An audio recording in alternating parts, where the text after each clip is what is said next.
සිනහවුස් එල්කී channel එකට ඔයාලව සාදරෙන් පිළිගන්නවා. අද ඔයාල බලන්න යන්නේ 2024 වසරේ නිකුත් වනු භයානක චිත්‍රපටයක් වන We Bury the Dead චිත්‍රපටය ගැනයි. මේට 5.1 හොඳ IMDb අගයක් ලැබිලා තියෙනවා. සෝම්බි කතා බලන්න කැමති අයට මේක හොඳ කතාවක් වෙයි. අද කතාවක් ගැන කිසිම දෙයක් මම කියන්නේ නැහැ. කතාව නරබලාම තේරුම් ගන්නකෝ. ඒ වගේ මතක් කරනවා සිනහවුස් LK අපේ channel එක subscribe කරන්න තියාගන්න කියලා. එහෙනම් වැඩි වෙලාවක් ගන්නේ නැතුව ඉක්මනින්ම කතාව පටන් ගමු.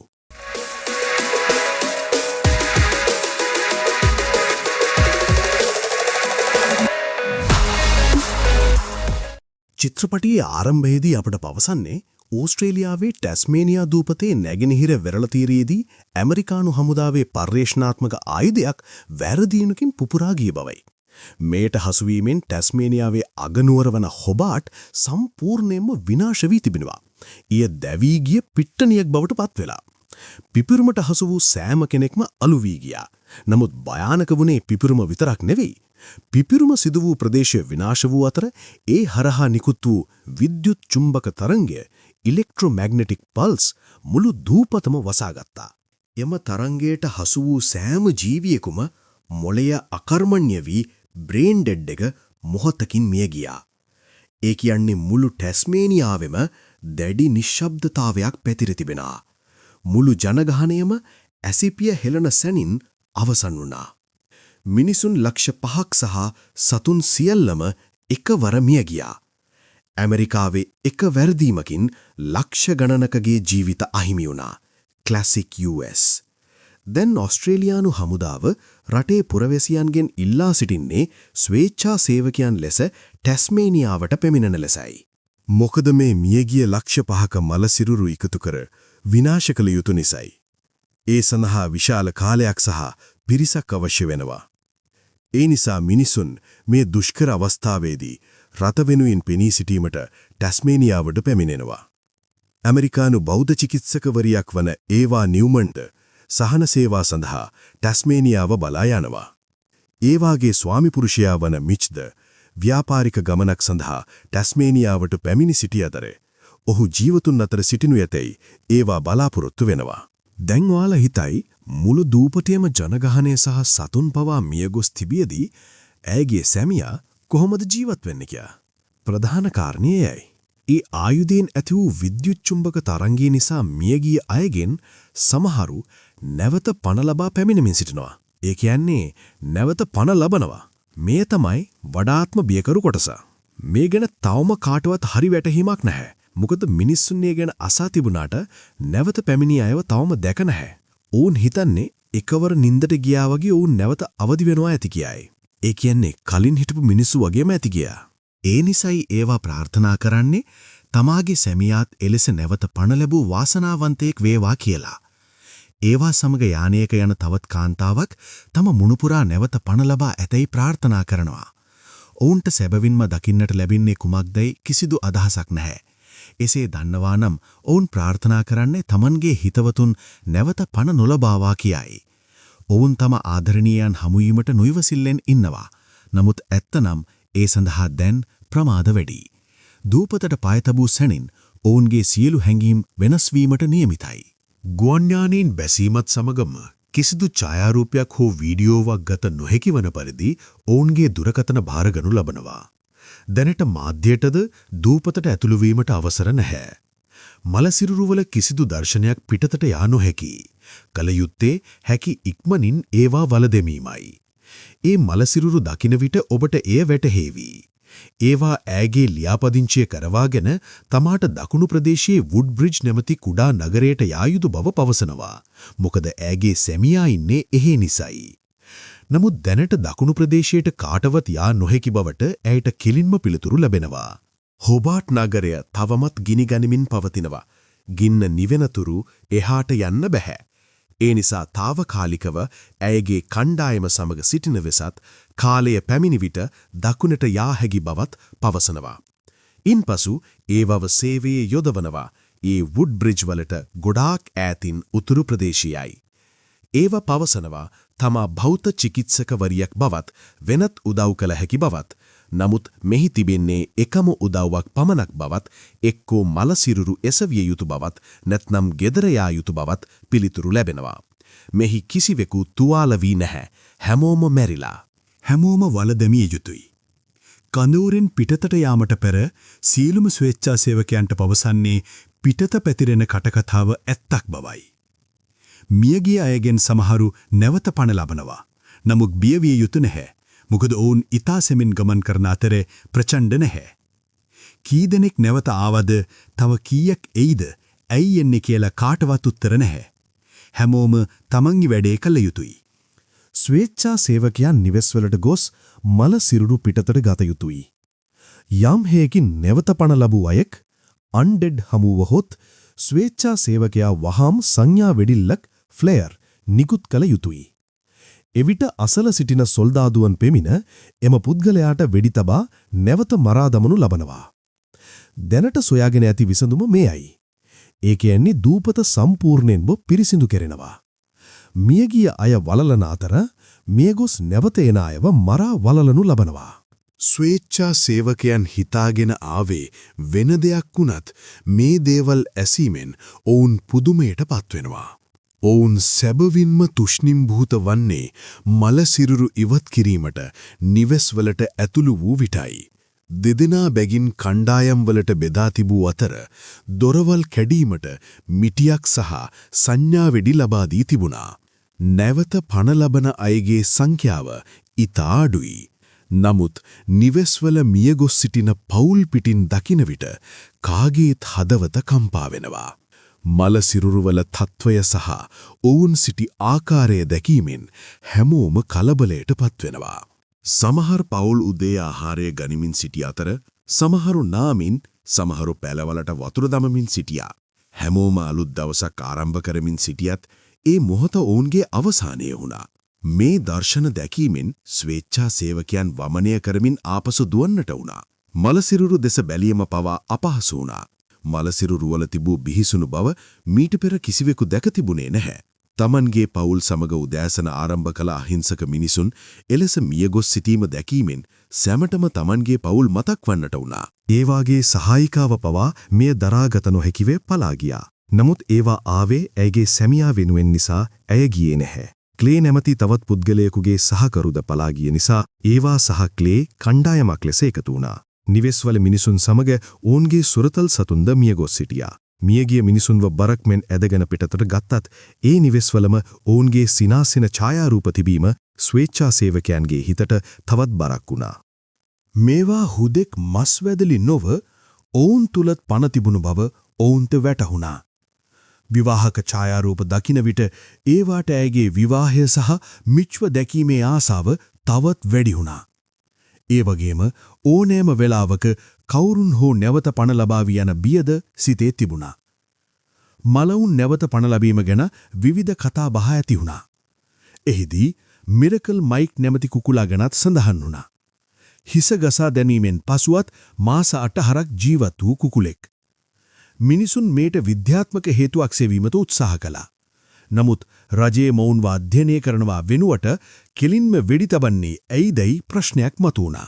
ඔවුන්ගෙන් අනතුරක් නැත්නම් ඔවුන්ව බේරාගත නොහැකිදයි ස්වේච්ඡා සේවකයන් ඇසුවත් පිළිතුරක් ලැබුණේ නැහැ. රජයට අවශ්‍ය වන්නේ සිදු වූ දේ ඉක්මනින් වළදමා අමතක කිරීමටයි. ඒවා සමග ගුවන් යානය පැමිණි කාන්තාව හඬමින් සිටියේ ඇයගේ මුණුපුරා නැවත පණ නොලැබූ නිසයි. සොල්දාදුවන් ඔහුව වළදැමීමට රැගෙන යනවා. මිනිසුන්ට තමන්ගේ හිතවතුන්ව නිසිලස භූමදානය කිරීමට පවා ඉඩක් නැහැ. විශාල යන්ත්‍ර මගින් වලවල් හාරා ලොරි පිටින් මලසිරුරු දමනවා. මේ දර්ශන ලෝකයේ දුටුවහොත් ලෝක ප්‍රශ්නයක් වන නිසා රජය සියල්ල රහසක් ලෙස තබා ගැනීමට උත්සාහ කරනවා. ස්වේච්ඡා සේවකයන්ට මෙතෙක් කිසිදු නැවත පණ ලැබූ අයෙක් හමු වී තිබුණේ නැහැ. නමුත් එක්වරම පළමු සංඥා වෙඩිල්ල දෙල්ලුණා. කඩයක් ඇතුලේ සිටි මල මිනිසෙකුට සොල්දාදුවන් වෙඩි තබා නැවත මරා දැමුවා. ඊට ටික වේලාවකට පසු ඒවාට ගරාජයක් තුලදී එවැනි අයෙකු හමු වුණා. ඔහු කිසිදු ප්‍රචණ්ඩත්වයක් නැතිව ඒවා දෙස බලා සිටියා. ඔහුගේ දෑස්වල තිබුණේ පුදුමය සහ බියයි. තමාගේ වරද කුමක්දයි අසනවාවෙනි හැඟීමක් ඔහුගේ දෑස්වල තිබුණා. ඔහුට බියවනු වෙනුවට ඒවා දැඩි ලෙස කම්පනයටපත් වුණා. ඇයි මොවුන්ව මරන්නේ? ඔවුන් මරණය පරාජය කර එන විට ඇයි නැවත මරන්නේ? අධ්‍යක්ෂකවරයා අපවත් ස්වේච්ඡා සේවකයන් සිටන තත්වයටම පත් කර තිබෙනවා. අප සිතා සිටි සොම්බි සංකල්පය මෙතනට ගැලපෙන්නේ නැහැ. ඔහු යමක් පැවසීමට උත්සාහ කළත් නොහැකි වුණා. ක්ලේ සංඥා වෙඩිල්ල දැල්වූ නිසා සොල්දාදුවන් පැමිණ ඔහුටත් වෙඩි තැබුවා. ඒ වගේ හිතට ලොකු බරක් දැනුණා. මිච්ද මෙවැනි තත්වයක සිටියොත් තමා ඔහුට වෙඩි තැබීමට ඉඩ දෙන්නේ කොහොමද? ඒ දින රාත්‍රියේ ස්වේච්ඡා සේවකයන් ගොඩනැගිල්ලක නැවතුණා. එහි සොල්දාදු අන්ද සිටියා. ස්වේච්ඡා සේවකයන් සාදයන් පවත්වද්දී ඒවා එතනින් පලා යාමට සැලසුම් කළා. මිච් නැවතී සිටි රිසෝට් එකට යාමට ඇය සිතියවක් සකස් කරගත්තා. එය සැතපුම් 200ක දුරක් වුණත් ඇයට යා යුතුයම වුණා. නමුත් පලා යාමට උත්සාහ කිරීමේදී සොල්දාදුවෙකුට හසු වූ නිසා ඇයට නැවත ඇතුළට යාමට සිදු වුණා. එහිදී ඇය නැවතත් ක්ලේ සමග සාදයට එකතු වුණා. මුළු දූපතේම මිනිසුන් මියගොස් තිබියදී මලසිරරු එසවූ මිනිසුන්ම නැවත එතැනම නටමින් මත්පැන් බොන අමුතු ස්වභාවය මෙහි පෙන්වනවා. හොබාට් නගරයෙන් නැගෙන දුමාරය මැදින් ඇයට යා යුතුයි. ක්ලේ සමග ඇය පැරණි වාහන අංගනයකට ගිය අතර එහිදී හොඳ යතුරු පැදියක් හමු වුණා. ඒවා ක්ලේට තමාගේ සැලසුම පවසා ඔහුට යතුරු පැදිය පැදවීමට දී තමාට උදව් කරන ලෙස ඉල්ලා සිටියා. ක්ලේ එයට එකඟ වුණා. එම ස්ථානයේ මියගිය අය අතර සිටි නර්තන ශිල්පිනියක් නැවත පණ ලබා සිටියා. ඇය තරමක් ප්‍රචණ්ඩ බවක් පෙන්වූ නිසා ඔවුන් වහාම එතනින් පිටත් වුණා. මග දෙපස වාහනවල මලසිරුරු පිරී තිබුණා. හමුදා රථපෙළක් පෙමිණි නිසා ඔවුන් සැඟවී සිටියා. එහිදී නැවත පණ ලැබූ අයෙකුට සොල්දාදුවන් වෙඩි තබනු ඔවුන් දුටුවා. ඒ වගේම සාමාන්‍ය මිනිසෙකුගේ සිරුරක්ද එහි තිබුණා. ඒ කියන්නේ මේ ප්‍රදේශයට ඇතුළු වන ඕනෑම අයෙකුට සොල්දාදුවන් වෙඩි තබනවා.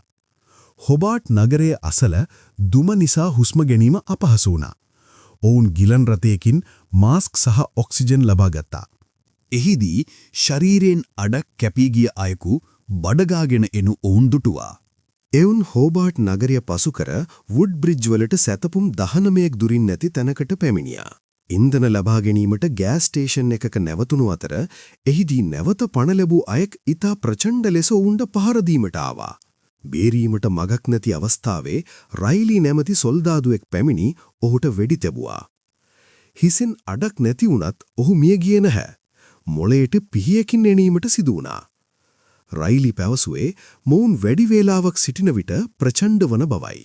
රයිලි ඒවාගෙන් විස්තර අසා ඇයව වැසිකිළියක දමා ලොක් කර ක්ලේගෙන් ප්‍රශ්න කළා.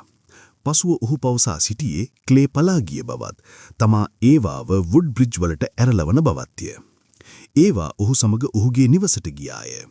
එහිදී ඔහු කෑම පිළියෙල කළා. රයිලිගේ බිරිඳ කේටි ගෙබිනියක්ව සිටි බවත්, ඇය මිය ගිය බවත් ඔහු පැවසුවා. ඔහුට ඇයට සමුදීමට නොහැකි වූ බව පවසමින් ඒවාට කේටිගේ ඇඳුම් මැද ඔහු සමග නර්තනයක යෙදෙන ලෙස ඉල්ලා සිටියා. ඒවා එයට එකඟ වුණත් ඇගේ විවාහ මුදුව ගැලවීමට අකමැති වුණා. මෙයින් රයිලි කෝපයටපත් වුණා. රයිලිගින් බේරීමට ඇය කාමරයකට වැදුණු විට එහි කේටිගේ මලසිරුර තිබෙනු දුටුවාය. රයිලිගේ මනස විකෘති වී තිබුණා. ඔහු සිතුවේ කේටි තුල සිටින දරුවා තවමත් ජීවතුන් අතර බවයි. ඒවා ජනේලයකින් පැන සැඟවුණු අතර එහිදී රයිලි නැවත පණ ලැබූ අයව සිර කරගෙන පර්යේෂණ කරන බව ඇය දුටුවාය. ඔවුන් ප්‍රචණ්ඩ වන ආකාරය ඔහු අධ්‍යයනය කරමින් සිටියා. බේරීමට මගක් නැති තැන ඒවා රයිලිව මරා දැමුවාය. ඇය පිටත් වන විට කේටි නැවත පණ ලබා සිටිනු දුටුවාය. අවසානයේ ඒවා වුඩ් බ්‍රිජ් වලට පෙමිණියාය. එහිදී ඇයට මිච් මියගොස් සිටිනු හමු වුණා. ඔවුන් අතර තිබූ ප්‍රශ්න සහ මිච් වෙනත් කාන්තාවක සමග සිටියේදී මියගොස් ඇති බව ඇය වටහා ගත්තාය. එහිදී ඇයට නැවතත් ක්ලේ හමු වුණා. ඔවුන් දෙදෙනා මිච්ගේ සිරුර බෝට්ටුවක තබා පුලුස්සා මුහුදට යවූහ. ආපසු වෙන අතරමඟදී ඔවුන්ට කේටි හමු වූ අතර ඇය දරුවෙකු ප්‍රසූත කර තිබුණාය. එම දරුවා සාමාන්‍ය නිරෝගී දරුවෙකි. කේටි එම දරුවාව ඔවුන්ට බාර දී නික්ම ගියාය. දරුවෙකු ලැබීමට ආශාවෙන් සිටි ඒවාට දරුවෙකු ලැබුණු අතර ක්ලේට පවුලක් ලැබුණා. ඉතින් මේ කතාවෙන් අපට ගත හැක්කේ මෙම චිත්‍රපටය හුදෙක් සොම්බි චිත්‍රපටයක් නොව මිනිස් හැඟීම් පසුතැවීම සහ ආදරය පිළිබඳ කතාවක් බවයි. තමන්ගේ සැමියාට පනමෙන් ආදරය කරන බිරිඳක් ලැබීම කොයිතරම් මගනේද. තමන්ට එන බාධක දුක්කම්කටලු කිසිවක් නොතකා ඉතා ධෛර්යවන්ත ලෙස හා ඉතා උත්සාහවන්තව බිරිඳගේ වගකීම් නිසිලෙස ඉටු කරන ගැහැණිය මේ සමාජයට හොඳ ආභරණයක්. ඒ වගේම ඒ තරම් ආදරණීය වුණත් වෙනත් ගැහණුන් පසුපස යන මෙවන් මහත්තරු අද සමාජයේ නැතුවාම නොවේ. සැමියාට බිරිඳත් බිරිඳට සැමියාත් ඇරුණුකොට තෙවන පාර්ශවයක් ජීවිතවලට ඇතුළත් නොකරගමු. ඉතින් අපි පවුලට ආදරණීය වෙමු. දෙදෙනා අතර විශ්වාසී රැකගනිමු. තම සැමියා, බිරිඳ, තම දුවාදරුවන් ඇස් දෙකමින් සුරකිමු. තම යුතුයකම් හා වගකීම් හරියාකාරව ඉටු කළොත් මතු අනාගතයේ යහපත් වෙනවා නොවනුමානයි. ඒ වගේ මතක් කරනවා අපේ සිනේහවුස් LK YouTube channel එක subscribe කරලා තියාගන්න කියලා. ඉතින් ආයෙම මේ වගේ අලුත් චිත්‍රපටයකින් හමු වෙමු. ගිහිල්ලා එන්නම්. හැමෝම පරිස්සමට ඉන්න. See you soon.